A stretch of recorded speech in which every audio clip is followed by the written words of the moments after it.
ಬಿರು ಬಿಸಿಲ ಧಗೆಯ ನಡುವೆ ಮಂಗಳೂರಿನ ಕದ್ರಿ ಪಾರ್ಕ್ನಲ್ಲಿ ಮಾವು ಹಲಸು ಮೇಳ ಆರಂಭವಾಗಿದೆ. ವಿವಿಧ ತಳಿಗಳ ಮಾವು ಹಲಸಿನ ಹಣ್ಣುಗಳನ್ನು ಈ ಮೇಳದಲ್ಲಿ ಪ್ರದರ್ಶಿಸಲಾಗಿದ್ದು, ಬಿಸಿಲ ಝಳದ ನಡುವೆಯೂ ಮಾವು ಹಲಸು ಖರೀದಿ ಭರಾಟೆ ಹೆಚ್ಚಾಗಿದೆ.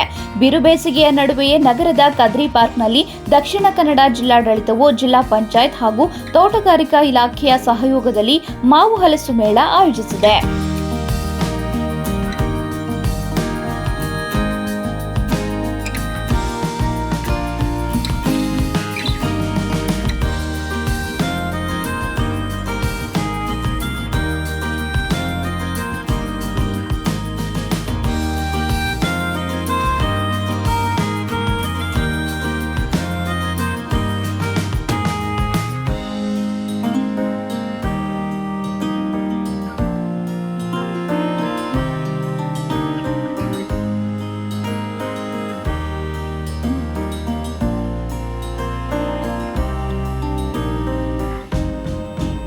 ಮೇ 18ರವರೆಗೆ ಈ ಮೇಳ ಆಯೋಜಿಸಲಾಗಿದ್ದು, ಮೇಳದಲ್ಲಿ ವಿವಿಧ ತಳಿಯ ಮಾವು ಹಲಸು ಖರೀದಿ ಭರಾಟೆ ಬಿರುಸಾಗಿದೆ.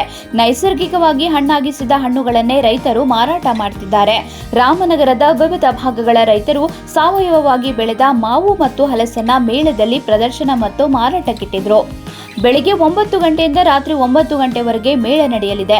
ಈಗಾಗಲೇ ಸುಮಾರು 15ಕ್ಕೂ ಅಧಿಕ ಮಳಿಗೆಗಳು ತೆರೆಯಲ್ಪಟ್ಟಿದ್ದು, ಆಲ್ಫನ್ಸೋ, ರತ್ನಗಿರಿ ಆಲ್ಫನ್ಸೋ, ಕಲಾಪಾಡಿ, ಚಿಟ್ಟೆ ಬಾದಾಮಿ, ಶುಗರ್ ಬೇಬಿ, ರಸಪುರಿ, ಸರ್ವಋತು ಹಲಸಿನ ಹಣ್ಣು ಮೇಳದಲ್ಲಿದೆ.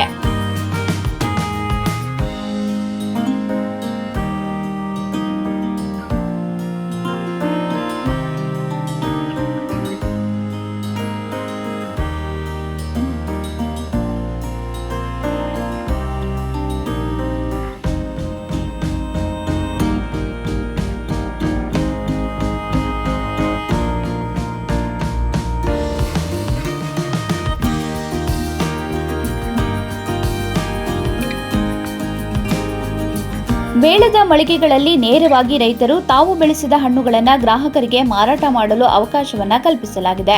ಮಾರಾಟವಾಗುವ ಮಾವು ತಳಿಗಳಿಗೆ ಸಾಮಾನ್ಯ ದರವನ್ನ ಖಾತರಿಪಡಿಸಲಾಗಿದೆ. ಮಾತ್ರವಲ್ಲದೆ ನೈಸರ್ಗಿಕವಾಗಿ ಮಾಗಿಸಿದ ಹಾಗೂ ಕಾರ್ಬೈಡ್ ಉಪಯೋಗಿಸಿ ಮಾಗಿಸಿದ ಹಣ್ಣು ಯಾವ ರೀತಿ ಇರುತ್ತದೆ ಎಂಬ ಬಗ್ಗೆಯೂ ಮಾವು ಪ್ರಿಯರಿಗೆ ಮೇಳದಲ್ಲಿ ಮಾಹಿತಿಯನ್ನ ನೀಡಲಾಗುತ್ತಿದೆ.